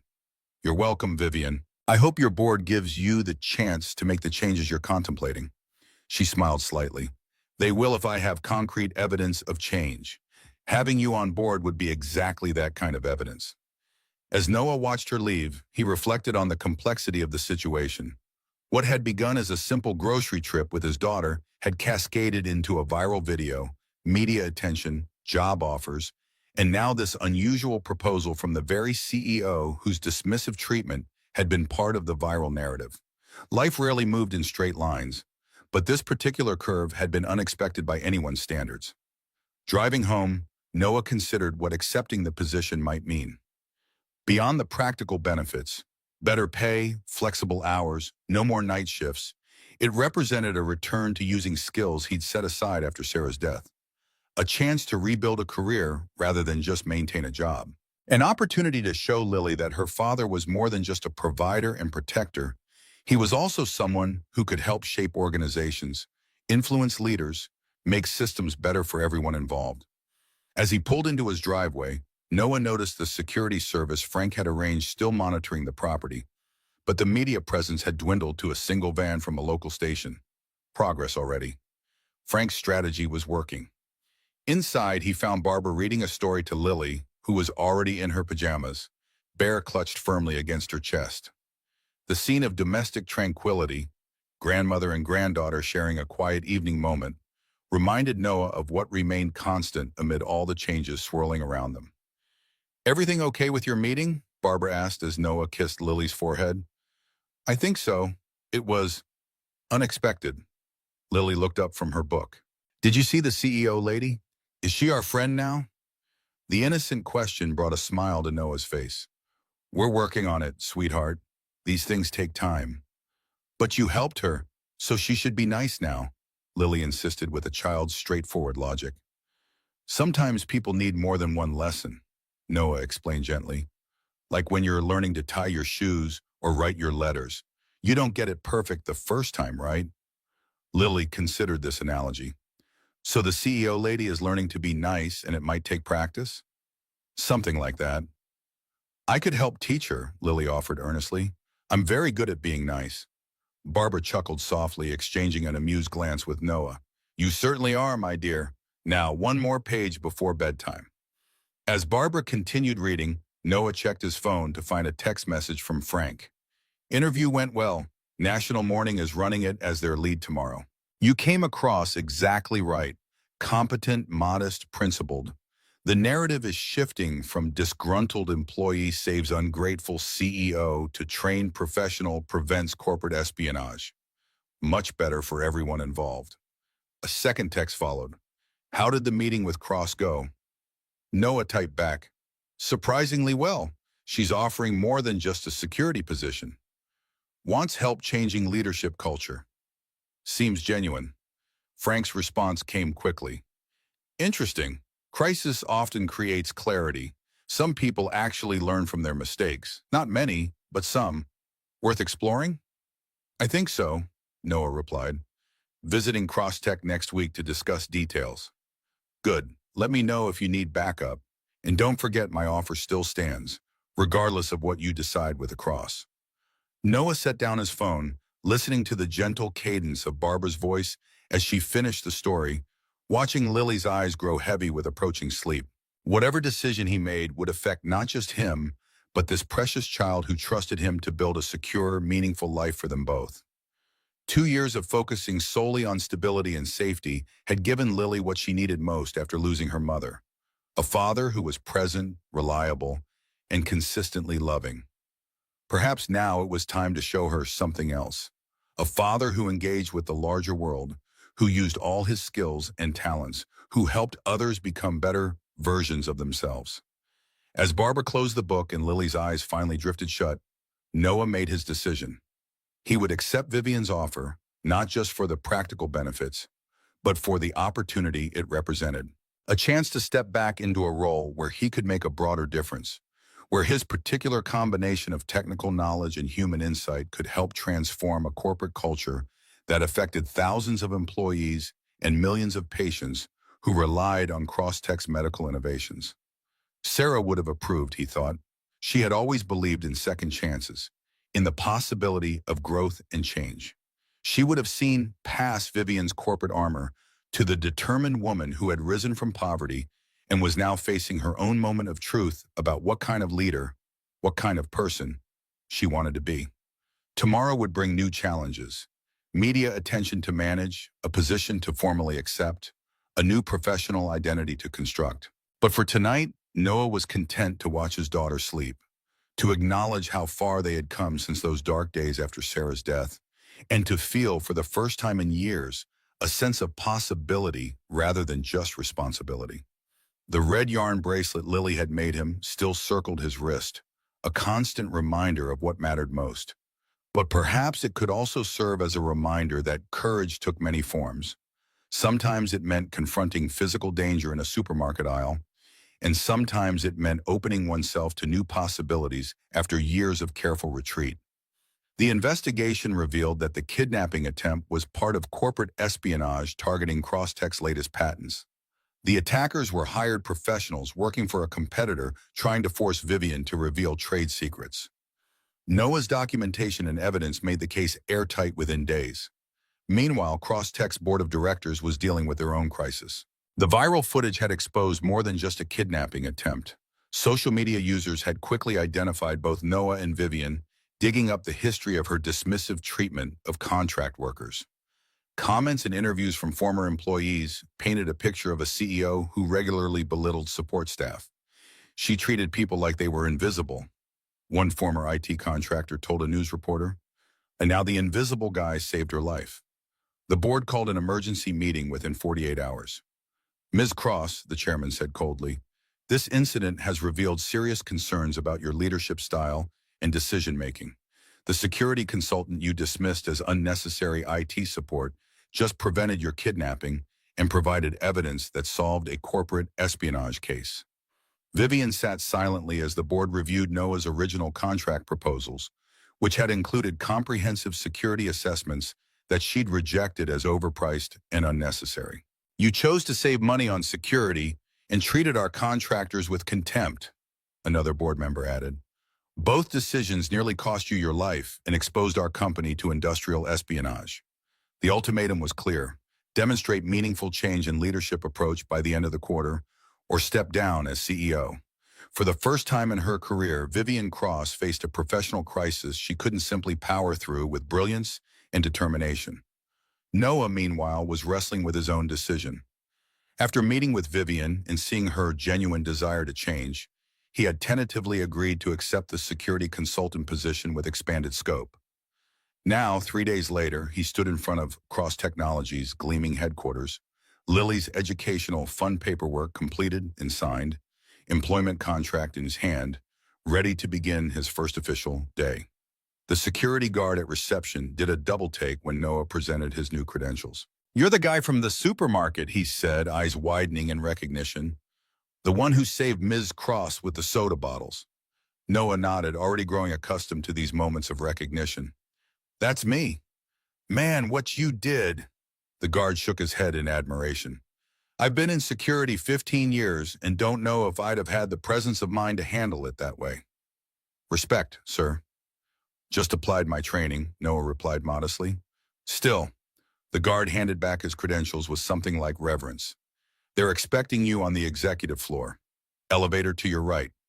As Noah rode up to the top floor of the building, he reflected on how differently he was being treated compared to his previous contract work at Crosstech. Then he had been barely noticed, accessing the building through service entrances, working in server rooms, and under desks, invisible to the executives whose technology he maintained. Now he was heading to the executive floor with an access badge that opened every door in the building.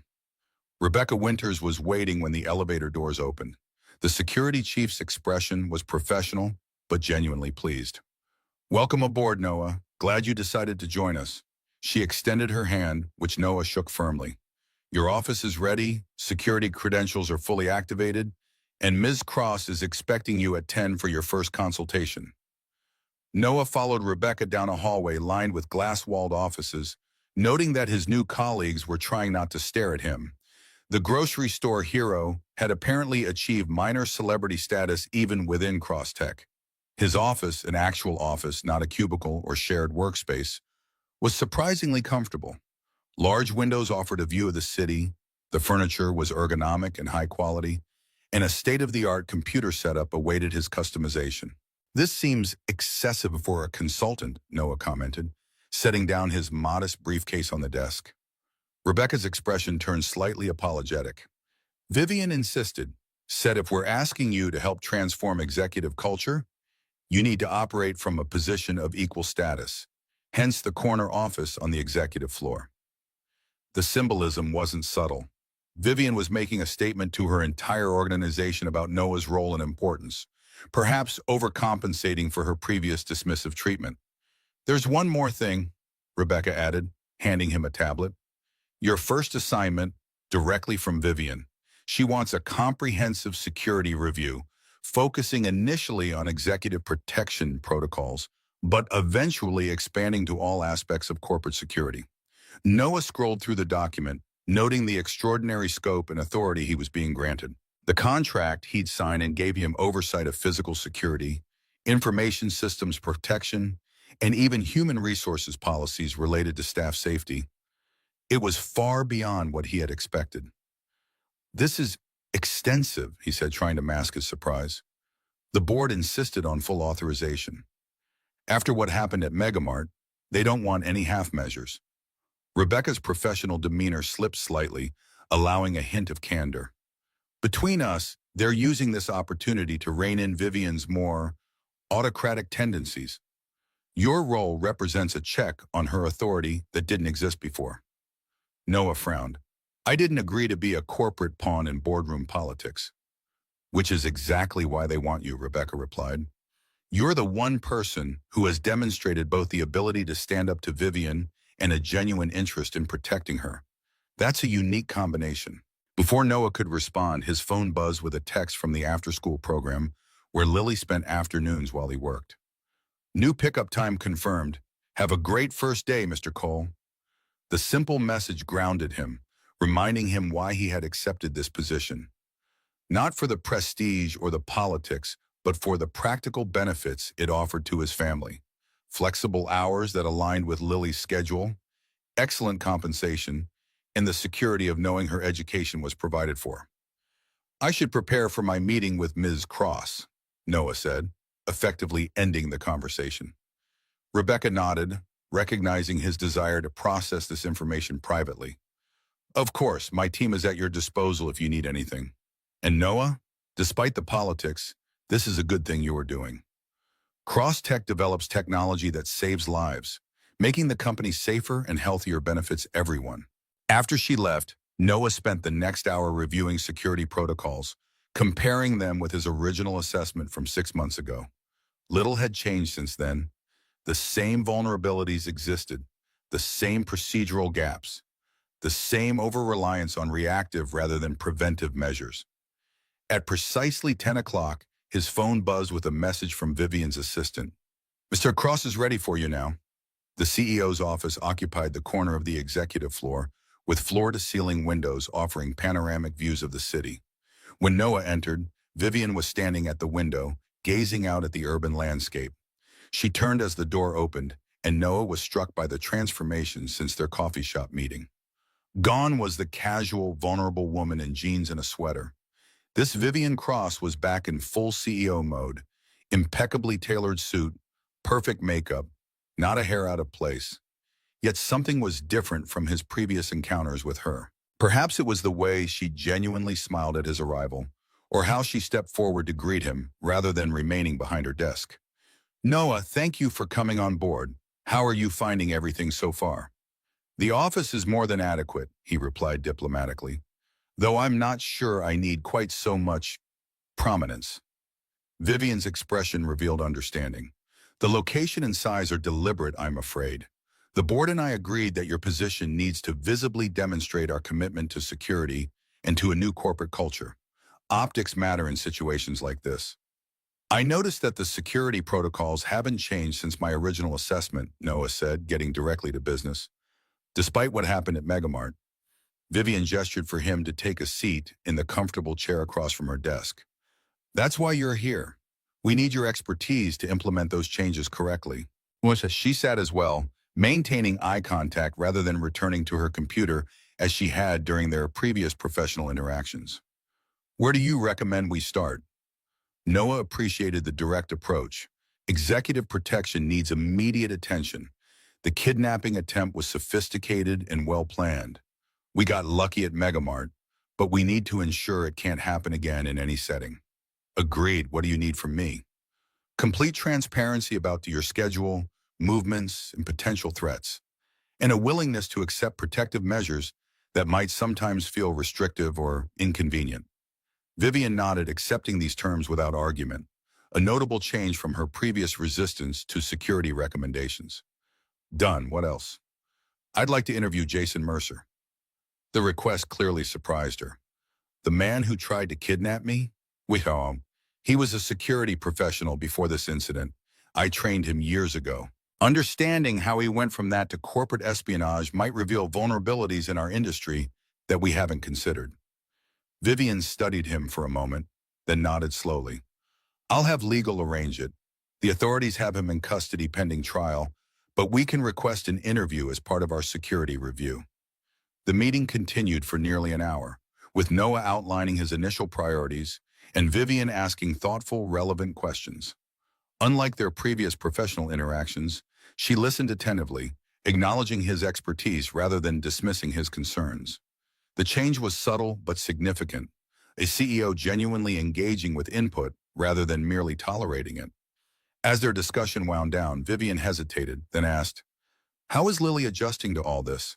The media attention, your new position, the changes in your routine?" The personal question caught Noah off guard. She's adaptable. Children often are. She's excited about my important new job, helping the CEO lady learn to be nice, he added with a slight smile. Vivian winced. Out of the mouths of babes, she's not wrong, is she? Lily tends to see things clearly. It's a gift. I'd like to meet her someday, Vivian said, then immediately added, not as a PR stunt or photo opportunity, just, she sounds remarkable. Noah considered the request. Perhaps, once things settled down. The meeting concluded with clear next steps and scheduled follow-ups. As Noah returned to his office to begin drafting his comprehensive security plan, he reflected on the noticeable difference in Vivian's approach. Whether motivated by genuine change or professional self-preservation, she was at least making the effort to engage differently with those around her. Over the following weeks, Noah established a new routine. Mornings at Crosstech implementing security protocols and training staff. Afternoons often working remotely to be available when Lily returned from school. The flexibility Vivian had promised proved genuine, with the entire organization quickly adapting to accommodate his schedule. His interview with Jason Mercer proved enlightening but disturbing. The former security professional had indeed fallen on hard times after budget cuts eliminated his position. With a mortgage underwater and a son needing specialized medical care, he had become vulnerable to recruitment by corporate espionage operatives. They knew exactly how to target me, Mercer admitted during their prison interview. They had data on my financial situation, my son's medical needs, everything. It was like they had a playbook for turning desperate security professionals into assets. The revelation prompted Noah to add a new element to his security assessment: vulnerability screening for all security personnel, with support systems for those facing personal crises. It wasn't just about preventing potential insider threats. It was about protecting people from being exploited during their most vulnerable moments. Vivian approved the initiative immediately, adding resources beyond what Noah had requested. We should extend this to all employees, not just security personnel, she suggested. Financial hardship and personal crisis can make anyone vulnerable to exploitation. The proposal showed a level of empathy and foresight that surprised Noah. When he mentioned this to Frank Donovan during one of their regular check-in coffees, the retired Marine nodded thoughtfully. Near-death experiences change people, Frank observed. Some get defensive, double down on control. Others have genuine epiphanies about what matters. Sounds like your CEO might be in the second category. Maybe, Noah acknowledged, still cautious about attributing too much transformation to Vivian too quickly. Or maybe she's just very good at playing the role the board needs to see right now. Time will tell, Frank said. Always does. The most significant test of Vivian's commitment to change came 6 weeks into Noah's tenure at Crosstech. The company was preparing to announce a breakthrough in their medical diagnostic technology, a portable device that could detect early markers of pancreatic cancer from a simple blood test, potentially saving thousands of lives through early intervention. The announcement event would be Vivian's first major public appearance since the kidnapping attempt. Security planning was extensive, with Noah personally overseeing every detail. 2 days before the event, Vivian called him into her office. I've been reviewing the security protocols for Thursday's announcement, she began, gesturing to the documents on her desk. They're extremely thorough. That's the idea, Noah replied, sensing there was more to this conversation than simple acknowledgement. They're also extremely visible, Vivian continued. Security personnel everywhere, restricted access, metal detectors, the work. After what happened at Megamart, I know, she interrupted. The precautions are justified, but they send a message of fear rather than confidence. This announcement should be about hope, a medical breakthrough that will save lives. Instead, it'll look like a fortress. Noah considered her perspective. What are you suggesting? A balance. Maintain the core security measures, but make them less obvious. I don't want patients and medical professionals walking into what feels like a military checkpoint. 6 weeks ago, this would have been a directive rather than a discussion. The old Vivian would have simply overruled his security plans with corporate authority. This Vivian was engaging, explaining her concerns, seeking compromise rather than demanding compliance. We can adjust the visible elements, Noah said after careful consideration. Keep the essential protections in place, but make them more discreet. It will require additional planning and probably more personnel behind the scenes.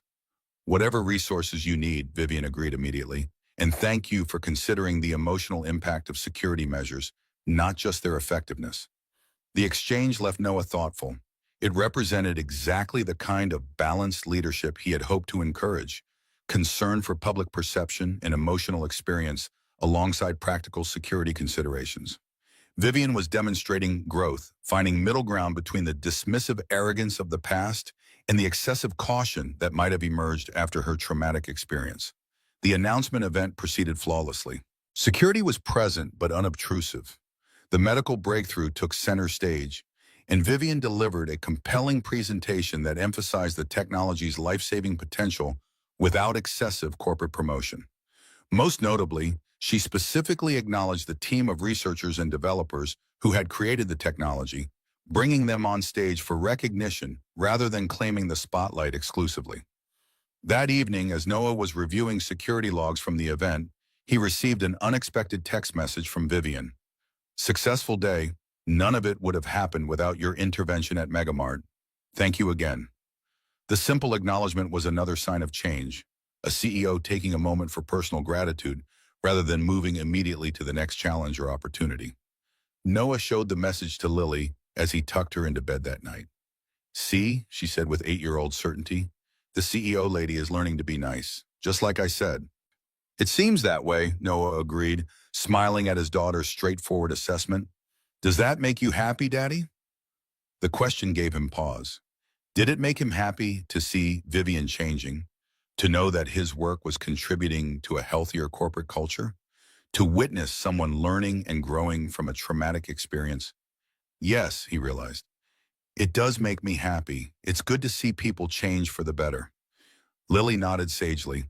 Mommy always said people can change if they really want to. She told me that's why she became a doctor, to help people change from sick to better. The mention of Sarah and her medical career brought a bittersweet smile to Noah's face. Your mommy was very wise. I think she would like the CEO lady learning to be nice, Lily added, snuggling deeper under her covers. And she'd be happy you're helping people at work instead of just fixing computers. Out of the mouths of babes, indeed, Noah thought as he kissed his daughter goodnight. In her innocent way, Lily had articulated something he had been feeling, but hadn't fully acknowledged. That his new role at Crosstech connected him to Sarah's legacy of helping others in a way that his previous IT work had not. The 3-month mark of Noah's employment at Crosstech coincided with the board's deadline for evaluating Vivian's leadership changes. The day before the board meeting, she invited Noah to lunch outside the office, a small bistro several blocks from headquarters where they could speak privately. Tomorrow's the moment of truth, she said after they had ordered. The board reviews my progress and decides whether I remain as CEO. Noah nodded. How do you think it will go? Objectively, the metrics are positive. Employee satisfaction up 22%, retention improved, security protocols strengthened without impeding innovation, the new diagnostic technology launching ahead of schedule. She twisted her water glass slowly, a rare gesture of nervousness. But boards aren't always objective. There are members who've wanted me gone for years, who see me as too controlling, too focused on my vision rather than shareholder value. And what do you think? Noah asked. Forget the board for a moment. How would you evaluate your own progress? The question seemed to surprise her. Vivian sat back, truly considering it rather than offering a prepared response. I've changed, she said finally. Not just professionally, but personally. The kidnapping attempt, it forced me to confront how alone I've become, how I've pushed people away in pursuit of corporate goals, how I've confused respect with fear. She met Noah's gaze directly. I'm not perfect. I still have moments of impatience, times when I want to just overrule objections rather than listen. But I'm trying, and I think the company is better for it. I agree, ma'am, Noah said simply. Vivian's eyebrows rose slightly. You do? I thought you were still reserving judgment on whether my changes were genuine or just self-preservation. I was, he admitted, for quite a while. But I've watched you these past 3 months, not just in our meetings or public events, but in how you interact with employees at all levels. The change is real, whether the board recognizes it or not. Relief washed across Vivian's features. That means more than you might realize. Your opinion carries weight because you've seen both versions of me, the CEO who dismissed you 6 months ago and the leader I'm trying to become now. Their conversation shifted to lighter topics, Lily's latest school project, Vivian's newfound interest in community volunteering, Noah's ongoing consulting work with Frank Donovan's security firm. By the time lunch concluded, the professional barrier between them had thinned further, allowing a genuine connection that would have seemed impossible months earlier. The next morning, Noah arrived at Crosstech to find the executive floor humming with tension. The board meeting was scheduled for 10, and Vivian had been sequestered with her executive team since 7, preparing final presentations in evidence of her leadership transformation. At 9:45, Noah's phone buzzed with a message from Vivian. "They want to hear from you. Can you join us?" The request wasn't entirely unexpected. As the catalyst for many of the recent changes at Crosstech, Noah's perspective would naturally interest the board. Still, being called into a meeting that would determine the company's leadership was far beyond his anticipated role as security consultant. The boardroom fell silent when he entered. 14 people sat around a massive table, with Vivian at one end and Chairman Douglas at the other. All eyes turned to Noah, evaluating, assessing. "Mr. Cole," Douglas began formally, "thank you for joining us. The board has been reviewing Ms. Cross's leadership changes over the past quarter, following the incident at Megamart. As someone who has worked closely with her during this period and who experienced her previous management and style firsthand, your perspective would be valuable."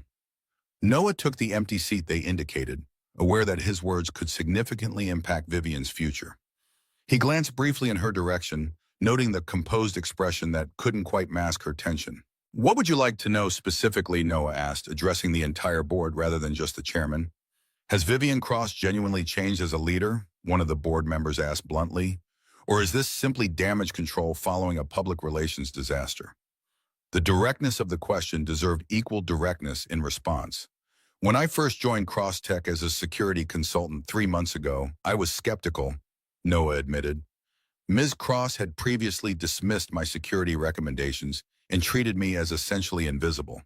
I had little reason to believe any change would be substantial or lasting." He paused, aware of Vivian's carefully controlled breathing across the table. "I was wrong," he continued. "The changes I've witnessed aren't superficial adjustments to appease the board or manage public perception. They represent a fundamental shift in leadership approach. Cross now actively solicits input from all levels of the organization, balances security concerns with innovation needs, and has created a corporate culture where people feel valued rather than merely utilized." Another board member leaned forward. "Can you provide specific examples?"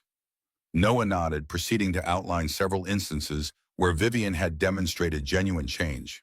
The vulnerability support program for employees, her balanced approach to the technology announcement security, her willingness to share credit with research teams rather than claiming spotlight.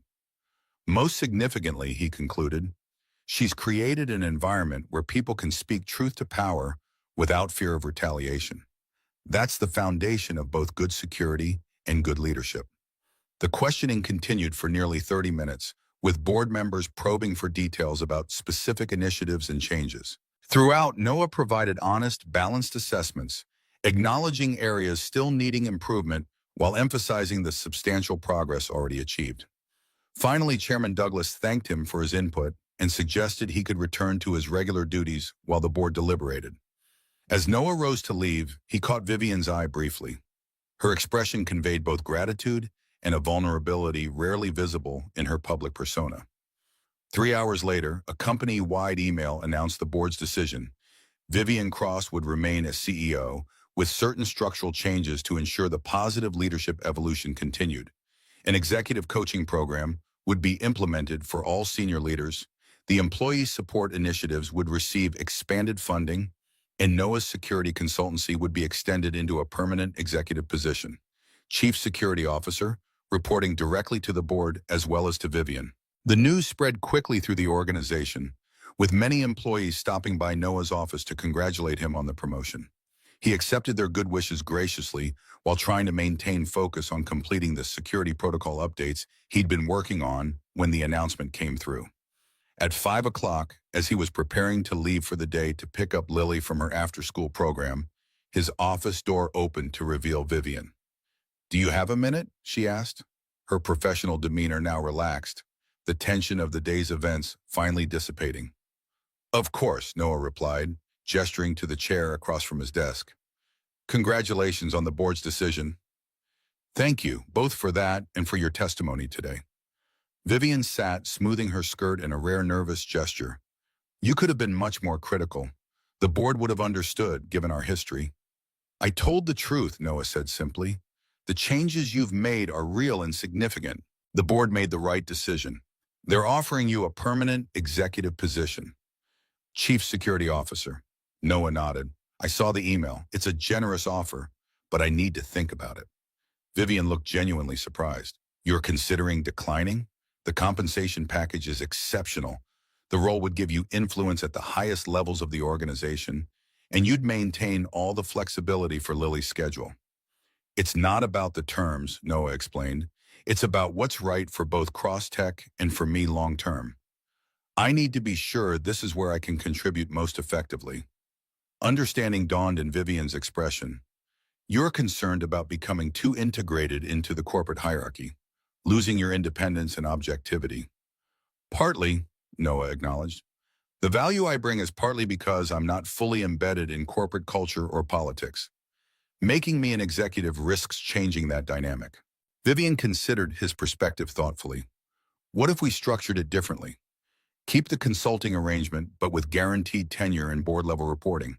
You maintain independence while still having the authority and resources to implement necessary changes.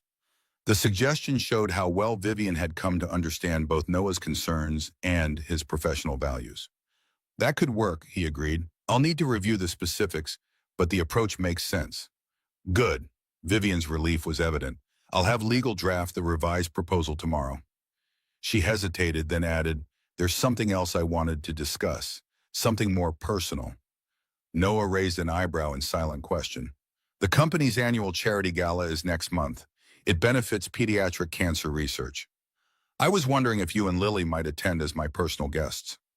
The invitation caught Noah by surprise. The Crosstech Charity Gala was a major social event, attracting celebrities, politicians, and business leaders from across the country.